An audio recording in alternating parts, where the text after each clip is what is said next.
Our friends and neighbors, the Goldbergs. Brought to you by the makers of the new high-test Oxidol. Say, what do the neighbors think of your washes? Oh, you don't know? They never say? Well, not to you mean. But maybe they're talking about your washes, all right, to each other. Because, you know as well as I do, they'd never hurt your feelings by telling you right out that your washes look pretty dingy and gray out there in the line. Now, of course, probably that's not the case at all. Why, you've probably the whitest washes in the whole block. But now, just in case you do find your washes aren't up to standard, you want to do something about it, won't you? Well, here's what you do. Switch to high-test Oxidol for the soap you use in your washing machine. Yes, Oxidol, the soap a number of leading washing machine manufacturers are now officially recommending for use in their washers. Big, important washer people like the makers of the famous Apex washers who know home laundry problems from A to Z. Yes, Apex now officially recommends Oxidol and only Oxidol to their customers. Now, Oxidol's white washing power is one reason the Apex people are now recommending Oxidol. They've seen proof, conclusive proof established right in our own big research laboratories that Oxidol washes white things as much as 9 to 11 shades whiter than many other popular laundry soaps. Yes, as much as 9 to 11 actual tintometer shades whiter. And with safety for washable colors. So they stay amazingly bright and fresh wash after wash. So you see, when you use Oxidol in your washer, you'll never need to wonder what the neighbors think of your wash. You'll know. Yes, because all those sheets and towels, shirts and underwear, and all those handkerchiefs and tablecloths out in the line will be dazzling white, snowy white. But now, washer owners, before trying Oxidol in your own washer, drop in at your nearest Apex washer dealers this week and watch him demonstrate Oxidol at work in one of those new Apex time control washers that have just come out. No cost or obligation, but a slick way to check up on Oxidol to see how gloriously white washing it is, how amazingly safe. And now, the Goldbergs. Well, the Goldberg family is at the very door of the Allison house in South Carolina. And impatiently, they're wondering why their rings aren't immediately answered. For nothing can bring Sammy soon enough into Molly's arms. Although nothing's more impossible at this very moment. For Sammy Goldberg is gone. He walked out of the Allison house this morning without saying goodbye to anyone but the maid, Carabelle. Sammy learned the truth from Leah. The truth about Sylvia. And for Sammy, the truth meant an intense desire to escape from her presence, from that smiling or tearful face which he thought he'd loved so much. And then when the Goldbergs arrived, completing the surprise they'd planned, Allison discovered that Sammy had left. Allison is frantic. And outside of the house, Rosie's ringing the doorbell while the Goldbergs impatiently want to be let in. Listen. Leave your bags now, Uncle David. We'll get the bags later. Leave everything. And leave everything. Leave the bags. And where you going now, Jake? Rosie, don't ring the bell. I will, Ma. I keep ringing it. How do I look? You look beautiful, Ma. Huh? Wonderful. I'm not wrinkled, are No, huh? no. My left hand from sitting, I'm not wrinkled. No, Ma. My hair, Yes, me here a little bit, darling. Just over here a little bit, huh? There. Oh, all right. Rosie, darling, come on. What's Papa doing with the bags now? What is Papa doing? I said, Jake, darling, so what are you doing with the bags? Tell Uncle David to leave everything. Leave the bag. They'll upset everything. I haven't got a lock on mine overnight bag. Everything goes through out the back. Ma, Now, don't hurry worry up, look in about front it. of the house with the Mama, bags. darling, please. Jake, darling, please, they're ringing the bell. What is Seymour doing with the car now, huh? Leave it. I guess he's Where are over you there taking the car, Seymour? Where are you taking the car? Taking it to the garage, so let him already. Why didn't you give him instructions, right? Mr. Ring the bell, Rosalie, please. I keep ringing it. So why don't they open, right? Hold yourself in, Molly. Hold yourself in. Oh, how can I, Jake? How can I, huh? Isn't this a beautiful house? Exactly like in Gone with the Wind, only smaller. Exactly like Gone with the Wind, the white posts in the front. Beautiful, Rosalie. What is that? What is that? Some magnolias? Some magnolia trees? Sure. Oh, it's a beautiful ring again, Rosalie. Ring again. I said it was early in the a.m., Jake. We should have waited a little bit. We must have waked them up out of their sleep. Samuel is a slow sleeper, ready, but he likes to sleep late. This is a little different from Lestonborough with our few little acres, eh, Molly? Yeah. How many acres do you need to be happy, Jake? Huh? You need more than a little patch big enough to hold your house, huh? You need acres and acres. Yeah, if I can be happy without them, I can be happier still with them. Beautiful. Beautiful. So why don't they come and open?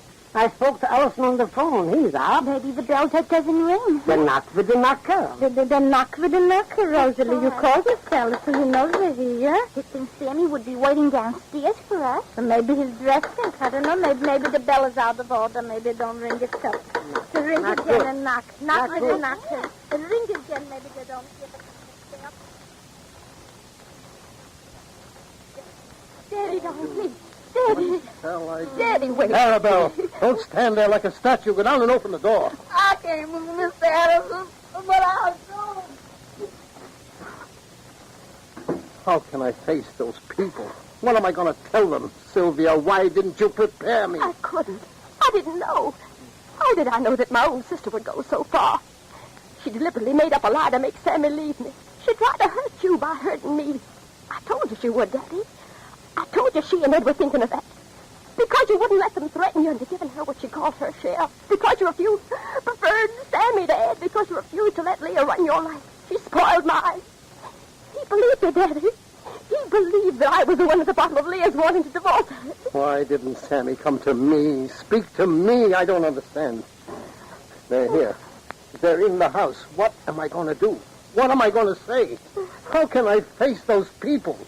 Why didn't he come to me? Why didn't he say something to me? He knows I was his friend. He was more than a son to me. He didn't know what he was doing, Daddy. You should have heard him last night. He was confused, upset. He's young. It was my own sister. He had to believe her. If he had only come to me. Maybe he went to the store to wait for you there. How can I get to the telephone? If I walk downstairs, they'll see me. They'll talk to me. I'll have to answer questions. Call Carabelle. She'll call the store. And how does it look if I don't get down to greet them? They know it's early. They'll think you're still dressing. Why did it have to happen this way? Why? Why? Daddy, darling. Daddy, dear. They all sitting in the front room as happy as can be. Go down. Close the door between the two rooms and call the store. William must be there already. Ask him if Sammy is there. Yes, sir. And be friendly. Act natural. Yes, sir. Why in my whole life have I had pleasure from everything? Everything but my children. You will have, Daddy, dear. You will have. Leah will pay for this. That I promise you. Daddy believes all the lies. Stop crying. I can't stand it. Where is she, Solo? How long does it take to pick up a telephone? How long does it... She just went down. It takes a little time. If he's not at the store, where else could he be? Try the station. Ask Mr. Rowan if he sold Sammy a ticket. He knows Sammy. Well, Carabelle? William ain't seen him. William ain't seen Sammy. Didn't see him, huh? Carabelle, go down and call the railroad station. I think if I kind of asked the Goldbergs in the dining room for coffee, they'll kind of take their minds off. Miss Sylvia said call the station. Now call the station. I'll do anything you ask me to do. Then do it. Yes, sir. Daddy, if we find out where he went, I'll go to him. You spoke to him last night, you say. You quarreled. Why didn't you come to me at once? Why did you wait? The minute you learned that Leah had told Sammy, you should have come to me. I would have gone to Leah with Sammy. I would have faced her and Ed. In front of me, she couldn't have lied. She would have lied because it was in front of you. You don't know what's happened to Leah, Daddy. She isn't responsible for what she does. All she thinks of is how she can lay her hands on your money. Nothing else matters to her. What can I say to my friend Jake when he asks, how is my son? Where is he? Where's Carabelle? No, Miss Sylvia, he didn't see Sammy. Didn't see him, huh? Sammy must have taken a bus. He must have taken something to get out of this town. Unless he's still in it. Well, I'll get Sorensen. He'll know what to do. Carabelle, go down and call Mr. Sorensen. Tell him to come right over. It's urgent. Lord, I got to walk through that room again where they all said, I can't. Miss Goldberg, she done asked for Sammy 2 times already now. I don't know what to tell her. If she asks me again, I'll allow her to break down. Oh, stop it. Stop it. She's come all the way from the north to see that boy. I'm going down. No. Let me, Daddy, darling. I'll go down. Don't lie, Sylvia. The truth. I want the truth. No, Daddy, darling. No, please. If Stanley isn't back in a few days, then we'll tell him. But no. A few days? What will I do for a few days? Don't you realize they're here, Sylvia? They're here in our house waiting to see Sammy. They saw him. They saw him. We have to find him. We will find him. He'll come back. Oh, I'll love him, Daddy. And he loves me. He'll come back. Just say that you sent Sammy on a trip to buy something for the store. Say we didn't expect him. Daddy, darling, please. We can tell him that. The only one that knows is Carabelle, and she won't say anything. Missy, I can't face that woman. I can't face that mother. Daddy, darling, if you tell the Goldbergs now, it'll mean the end of everything. It is the end of everything anyway. About anyway. Leon. It'll mean talking and talking, explaining and explaining. Please, it'll mean telling please. about what Sammy now for. It'll mean they'll be worrying about where Sammy is. They'll know It'll anyhow. mean talking to him when he comes back and asking questions. Oh, Daddy, darling, Sammy will come back. He was just so upset and confused he didn't know what he was doing. Daddy, please. Mrs. Goldberg will say it's my fault. She didn't want Sammy to marry me in the first place. Daddy, you've got to be smart about this, or I'll lose Sammy forever. So while Molly and Jake and Rosie and Uncle David and Seymour sit with joyous impatience in the Allison living room, Sylvia is trying to conceal Sammy's absence from them. Will Allison agree to help Sylvia because of his desire to protect her? And where is Sammy? Now, when you pour Oxidol into your washer, notice how wonderfully free you are from clouds of irritating soap dust. Because remember, every ounce of Oxidol is especially processed to prevent excess soap dust. No need to worry about sneezing your head off. No, ma'am. Not with Oxidol. And when you consider how gorgeously white Oxidol washes clothes to boot, yes, and how safely. Well, do you wonder those big important washer makers like Apex now officially recommend Oxidol for use in their famous washers? Which reminds me, washer owners, whatever you do, don't fail to visit your nearest Apex dealer today. Let him demonstrate Oxidol for you in that great new Apex time control washer he's just introducing. No cost or obligation, no indeed, but an absolute revelation in the whiteness and safety you can count on with Oxidol. Be sure to listen to the next episode of The Goldbergs. The Goldbergs get a little curious. This is James Fleming saying goodbye from the makers of high-test Oxidol.